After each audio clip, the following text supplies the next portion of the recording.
partie dans la ville la plus sale du monde et je vous dis mon ressenti. Ceux qui n'ont jamais vu le film Pattaya, sachez que si vous le regardez, la ville est exactement pareille que dans le film. Le sujet le plus connu là-bas, vous savez très bien ce que c'est. Que moi, quand je descendais de mon hôtel, il y avait une file d'attente de copines juste en bas de l'hôtel. Donc les garçons, ils étaient servis. J'ai trouvé qu'elles étaient hyper respectueuses dans le sens où quand t'es en couple, jamais elles vont toucher la main de ton copain ou quoi. Comme on voit sur les réseaux sociaux, non, pas du tout. Elles sont hyper respectueuses. Peut-être qu'elle va faire des petits regards, mais de très loin et pas devant toi. Je sais qu'en France, vous êtes hyper choqués par la différence d'âge. Si vous allez à Pattaya, vous allez pas du tout être choqués. Là-bas, c'est grave normal qu'un mec de 50 ans fréquente une fille de 16-18 ans. Je sais pas si c'est moi, mais à chaque fois que je voyais des vieux avec des nanas, elles étaient super jeunes, très normalisées. Vous voyez le préjugé du petit vieux blanc gros avec une petite thaïlandaise, et ben je vous jure que c'est ça à tous les coins de rue. Et des petits jeunes qui cherchent juste l'amour. Après, la rumeur dit vrai quand vous voyez des gens qui vous disent oui, mais les filles d'Asie, les thaïlandaises, etc., elles font très attention à nous.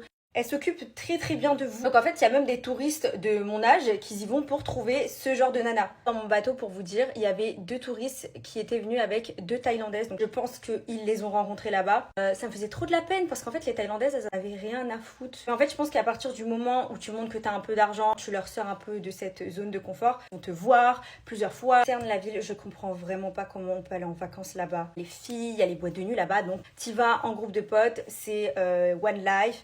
Et tout le monde fait n'importe quoi, etc. Je peux comprendre. Mais je sais pas, elle est à Bangkok, c'est 10 fois plus classe. Ou je sais pas, Phuket, peut-être que... Je pense que Phuket, c'est pareil. Mais Pattaya, ça sent. Mais quand je vous dis ça sent, ça sent. À côté de toutes ces activités-là, la plage est pas belle. Les rues sont pas très belles. En fait, c'est tout le temps la même chose partout. Je veux dire, vous allez à Khao San Road à Bangkok et vous allez à Pattaya, vous allez voir que c'est la même chose dans toutes les rues. C'est Khao San Road partout. Ils ont un très gros problème avec les canalisations là-bas. C'est une horreur. Vraiment, ça pue. Vibe tellement malsaine là-bas. Je ne sais pas si c'est parce que je vois des vieux avec des jeunes ou alors je vois ce genre d'acte et ça me traumatise. Grande partie de la Thaïlande, ce que j'aime bien, c'est qu'il n'y a personne qui est là à juger. Personne juge le travail des autres.